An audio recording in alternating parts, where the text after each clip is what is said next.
You know that feeling? When something just feels off, like in a situation, maybe your life even, but you can't quite put your finger on what's wrong or what the right way forward would even look like. Yeah. Just Unsettled. exactly. Waiting for some kind of clarity that just, well, hasn't shown up yet. That kind of liminal space. You know there's a problem or maybe just a tension, but you don't have the words or the framework yet to really describe it, let alone fix it.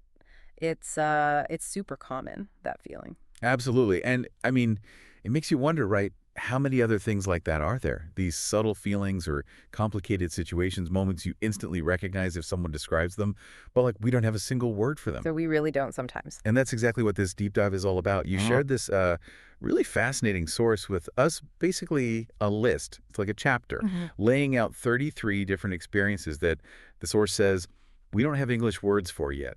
It's a great starting point because it immediately throws a spotlight on where our language maybe, falls a bit short compared to just the sheer richness of life. Yeah.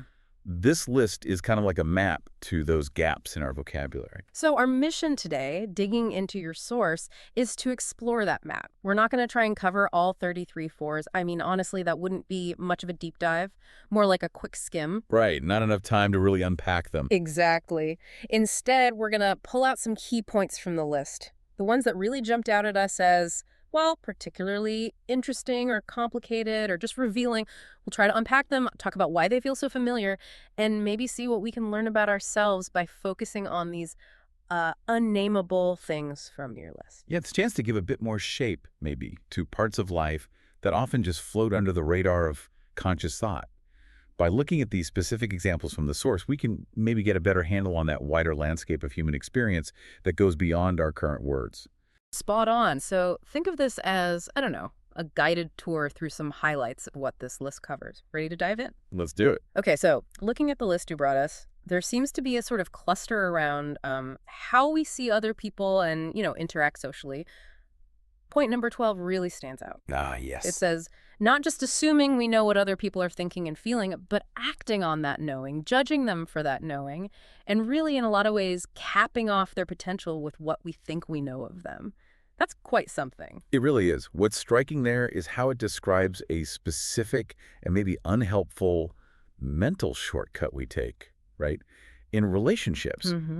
Instead of staying curious, staying open to who someone actually is or who they might become, we lock them into this fixed idea, often a negative one too, and it's based purely on our own assumptions. Right. It's that thing where you put someone in a box in your head and then you totally forget the box isn't real. It's just something you made up based on like scraps of information. Precisely.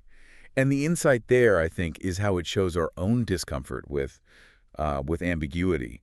We'd rather create a story about someone, even a wrong story, just because it feels stable and predictable. It feels easier than dealing with the actual messy, evolving complexity of a real person. Yeah, that makes sense. And recognizing that tendency in ourselves, well, that's the first step to maybe not capping off their potential, as the source puts it, or even our own potential to connect with them properly. That links up interestingly with point number 10 from the list. Oh, yeah. Which one's that?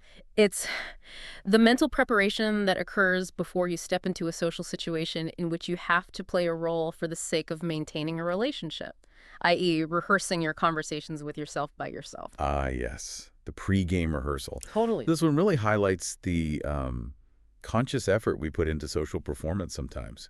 It's not just being polite, is it? It's actually like scripting the interaction to fit a role you need to play for that specific relationship. Oh, absolutely. You think about the different uses you might need to be talking to your boss versus, say, your slightly eccentric aunt or an old friend. It's different. It really is the internal dress rehearsal for the social stage. Yeah. Why do you think we do that so much? Is it like anxiety? Or is it just practical, managing all these different relationships? Probably a bit of both, I'd guess. There's definitely a layer of social anxiety, maybe, wanting to manage how things go, how you're seen. But it also points to the real work involved in just navigating different social worlds. Yeah. Keeping the peace, managing what people expect, or even just fitting in with group jokes and dynamics, like point number 2 talks about. Oh, the one about deciding who is who in a movie with your friends. Exactly. When you're with your friends and decide who is who in a show or movie, and then laugh hysterically. That's another one of those social things, instantly recognizable, that dynamic, but hard to give a single name to. Yeah, those are great examples from your list, showing these subtle social things we all just do. Okay, shifting gears a little. Your list also gets into some really internal, almost philosophical territory. Take number 5. Okay. The inability to grasp the fact that we can't grasp what we don't know yet. The unknown unknowns. Yeah, Yeah. what's fascinating about that one is how it points to a really basic limit of how our brains work. It's like uh, a metacognitive blind spot. Right. We can think about things we know we don't know, like, okay, I don't know quantum physics, Yeah. but it's fundamentally hard to even imagine the scope of things we don't even know exist, things we can't even conceive of yet. It's like trying to picture a color you've never ever seen. Your brain just doesn't have the software for it. Exactly. And the insight, I think, is that it really calls for humility, doesn't it? Yeah. In the face of this huge, maybe infinite unknown that kind of pushes back against thinking we know it all. It encourages us to stay open, keep learning, realize that what we understand now is always just provisional. That's an interesting contrast with another point, number 23. Okay, 23. Let's see. The real piece of dissolving those illusions. Yeah.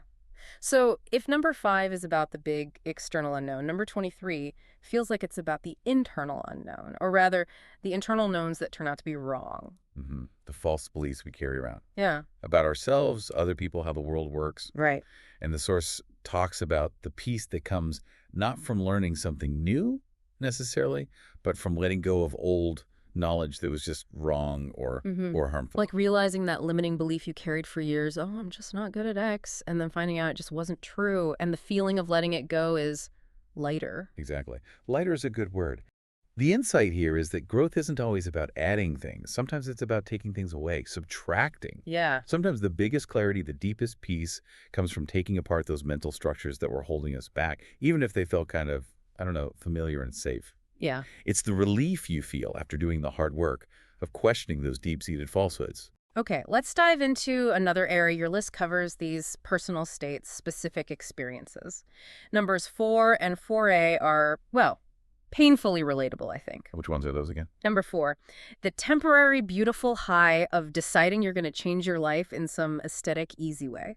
And then 4A adds the conviction that this will change anything or everything else. Oh, yes. The new notebook, new life feeling. Totally. It's the siren song of the quick fix, the fresh start, that little psychological kick you get just from planning a change, especially if it feels simple or like superficial. Right. Cleaning out a cupboard, buying that planner, starting one tiny habit. And you feel great for a moment. Yeah. It's the energy you feel on New Year's Day before reality bites, right? Exactly. And that delusion in 4A is so key, the belief that this one small thing is somehow going to magically fix everything else. The insight there, I think, is about how our brains are wired for, well, novelty and reward. Yeah. Just the idea of change, the promise of it, gives you an immediate little dopamine hit, that beautiful high the source mentions, often without needing the hard work that follows.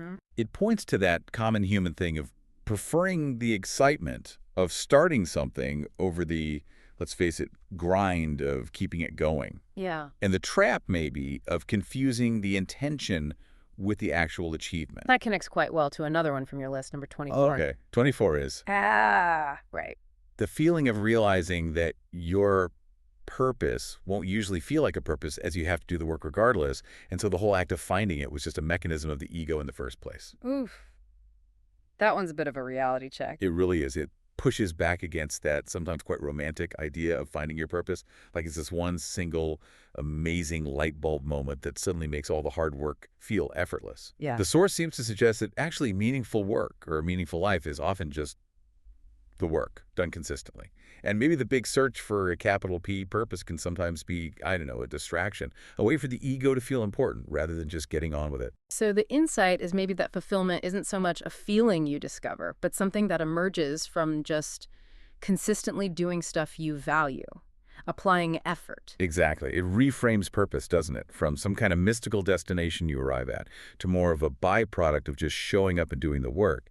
It challenges that ego-driven need for a big, grand story and grounds it more in, well, daily reality. These points from your list, they really do make you stop and think about the subtleties of things like motivation and meaning. And speaking of subtle feelings, number 31 caught my eye. 31.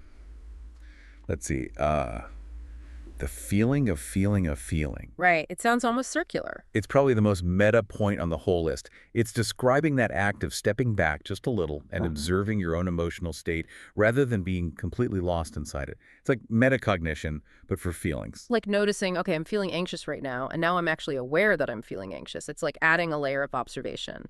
Yes, exactly. And the insight there is that this ability, this capacity to witness our own emotions is actually fundamental to things like emotional intelligence or mindfulness. It creates that little bit of space, that distance that allows you to reflect and maybe choose how to respond instead of just reacting on autopilot. Yeah. It's a really subtle but quite significant internal shift that, yeah, we don't really have a neat word for. Wow. Your list really covers such a huge range, doesn't it? From, how we perform socially to these big existential ideas, these motivational quirks, right down to noticing our own feelings.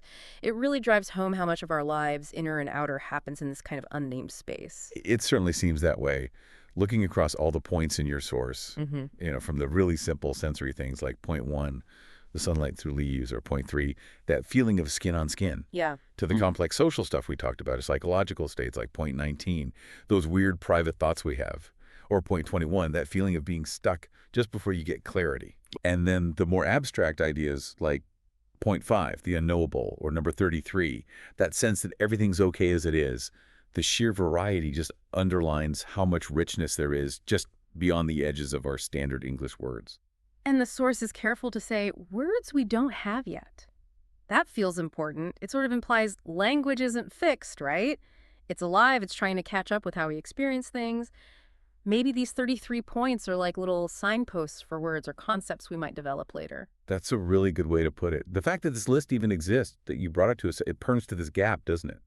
Our capacity for feeling and experiencing things in really nuanced ways often outruns the linguistic tools we have readily available. Yeah. And it highlights the specific spots, subtle social signals, particular emotional textures, those moments of inner reflection where the writer of your source felt we were missing some useful labels. It definitely makes you think about your own life, your own experiences. Which points from this list really hit home for you? Or maybe ones we didn't even get to discuss? And does just seeing them written down, described like this, even without a single perfect word, does that change how you notice those moments when they pop up? And that, I think, leads to a really interesting question to leave you with, building on what your source started. Beyond these 33 examples, what other experiences do you run into?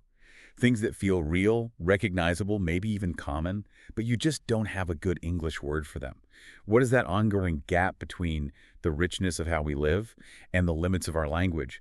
What does that really mean for how we understand ourselves, how we share our inner worlds, and ultimately how we connect with each other? It's definitely fascinating territory to keep exploring.